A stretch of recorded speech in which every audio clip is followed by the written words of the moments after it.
नमस्कार, सत्यहिंदी.com में आपका स्वागत है। एक नजर अब तक की सुर्खियों पर। राजस्थान में कल शुक्रवार सुबह 10:30 बजे जयपुर हाईकोर्ट में पायलट खेमे की याचिका पर सुनवाई होगी। पायलट खेमे ने राजस्थान विधानसभा स्पीकर के नोटिस के खिलाफ हाईकोर्ट का रुख किया था। नोटिस में स्पीकर ने बागी विधायकों से पूछा था कि उनको क्यों अयोग्य घोषित न किया जाए। राजस्थान के मामले में सुप्रीम कोर्ट ने राजस्थान हाईकोर्ट के आदेश पर रोक लगाने से इनकार कर दिया है। सर्वोच्च अदालत ने कहा है कि पहले हाईकोर्ट का फैसला आ जाए, उसके बाद सोमवार को फिर से इस मामले की सुनवाई होगी। सुनवाई के दौरान कोर्ट ने कहा कि अगर कोई नेता अपनी पार्टी में रहकर अपनी आवाज नहीं उठा सकता तो लोकतंत्र का क्या होगा। कोर्ट ने कहा कि विरोध की आवाज को दबाया नहीं जा सकता है। सुनवाई के दौरान जस्टिस अरुण मिश्रा ने पूछा कि क्या पार्टी की मीटिंग में शामिल न होना भी अयोग्यता का आधार बन जाता है, जिस पर स्पीकर की तरफ से पेश हुए वकील कपिल सिब्बल ने कहा कि केवल पार्टी की मीटिंग में शामिल न होने की बात नहीं है, बल्कि पार्टी के खिलाफ काम करने की बात है। कपिल सिब्बल ने हाईकोर्ट के फैसले को निलंबित करने और लंबित याचिका को सुप्रीम कोर्ट में ट्रांसफर करने की भी मांग की थी।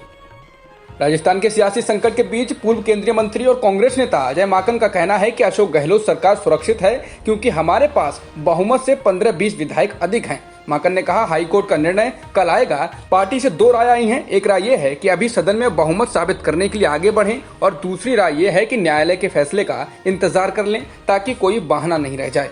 ये पूछे जाने पर कि सदन का सत्र कब बुलाया जाएगा, उन्होंने कहा, सत्र कभी भी बुलाया जा सकता है, हम पूरी तरह तैयार हैं। राजस्थान के मुख्यमंत्री अशोक गहलोत ने कहा कि उन्होंने पूरे मामले को लेकर पीएम मोदी को इसलिए पत्र लिखा जिससे बाद में पीएम ये ना कहें कि उनको जानकारी नहीं थी या लोगों ने अधूरी जानकारी दी। अशोक गहलोत ने विधायकों की खरीद फरोख्त वाले कथित ऑडियो को लेकर कहा कि अगर उनको राजस्थान सरकार पर भरोसा नहीं है तो वो आवाज की जांच के लिए उसको फॉरेन साइंस लेबोरेटरी अमेरिका में भी भेज सकते हैं, लेकिन उनको आगे आकर जांच करानी चाहिए। बता दें, सीएम गहलोत का कहना है कि ऑडियो क्लिप में कथित तौर पर केंद्रीय मंत्री गजेंद्र सिंह शेखावत खरीद फरोख्त कर रहे हैं और उनकी ही वो आवाज हो सकती है। जयपुर की एक अदालत ने क्रेडिट कोऑपरेटिव सोसाइटी घोटाला मामले में केंद्रीय मंत्री गजेंद्र शेखावत के खिलाफ आरोपों की जांच के निर्देश दिए हैं। गजेंद्र शेखावत राजस्थान के सियासी संकट में भी सुर्खियों में बने हुए हैं। संकट से गुजर रही सीएम अशोक गहलोत सरकार ने उन पर इसे गिराने की कोशिश करने का आरोप लगाया है। प्रशांत भूषण के खिलाफ अवमानना का नोटिस जारी करने वाली सुप्रीम कोर्ट की बेंच ने आज राजस्थान स्पीकर की याचिका पर सुनवाई करते हुए कहा कि लोकतंत्र में विरोध की आवाज को दबाया नहीं जा सकता है। बता दें, वरिष्ठ वकील प्रशांत भूषण ने chief justice S A Bobde की एक तस्वीर शेयर की थी जिसमें वो हार्ले डेविडसन बाइक पर बैठे हुए थे। इसके साथ उन्होंने लिखा था, जब नागरिकों को न्याय तक पहुंचने के उनके मौलिक अधिकार से वंचित करते हुए वह सुप्रीम कोर्ट को लॉकडाउन मोड में रखते हैं, चीफ जस्टिस ने हेलमेट या फेस मास्क नहीं पहना। एक और पत्रकार की हत्या कर दी गई है। पत्रकार ने सोशल मीडिया पर उत्तर प्रदेश के झांसी जिले के डीएम और एसपी तथा मध्य प्रदेश के निवाड़ी जिले के एसपी से जान बचाने की गुहार भी लगाई थी, लेकिन कुछ काम नहीं आया। निवाड़ी जिला मुख्यालय से करीब 22 किलोमीटर दूर करगवा और पुत्री खेड़ा गांव के बीच सुनील तिवारी नाम के पत्रकार को दबंगों ने मौत के घाट उतार दिया। पत्रकार सुनील तिवारी मध्य प्रदेश के निवाड़ी जिले के रहने वाले थे। देश में कोरोना संक्रमण के बढ़ते मामलों के बीच मध्य प्रदेश में शिवराज सरकार के मंत्री का अजीबोगरीब बयान सामने आया है। मध्य प्रदेश के प्रोटेम स्पीकर रामेश्वर शर्मा का कहना है कि अयोध्या में राम मंदिर बनने के बाद कोरोना वायरस खत्म हो जाएगा। न्यूज एजेंसी एएनआई के अनुसार रामेश्वर शर्मा ने कहा, राम ने मनुष्य के कल्याण और उस समय दैत्यों के संहार के लिए अवतार लिया था। जैसे ही राम मंदिर का निर्माण शुरू हो जाएगा, कोरोना महामारी का भी विनाश हो जाएगा। मालूम हो कि अयोध्या में राम मंदिर निर्माण के लिए 5 अगस्त को भूमि पूजन होना है।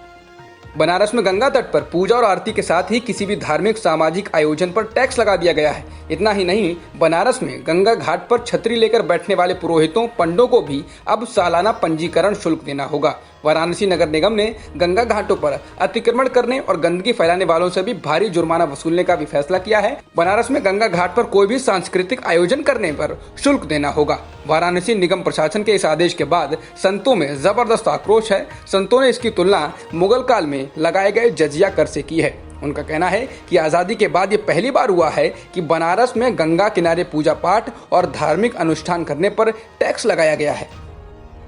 रिजर्व बैंक के पूर्व गवर्नर रघुराम राजन ने कोरोना संकट के समय रिजर्व बैंक द्वारा मोनेटाइजेशन प्रोग्राम पर सवाल उठाते हुए कहा कि इसकी बड़ी कीमत होती है और ये समस्या का स्थायी समाधान नहीं हो सकता है। राजन ने कहा कि आर्थिक नरमी के बीच केंद्रीय बैंक अतिरिक्त नकदी के एवज में सरकारी बॉन्ड की खरीद कर रहा है और अपनी देनदारी बढ़ा रहा है। राजन ने कहा, लेकिन इस पूरी प्रक्रिया में वह बैंकों से रिवर्स रेपो दर पर कर्ज ले रहा है और सरकार को उधार दे रहा है।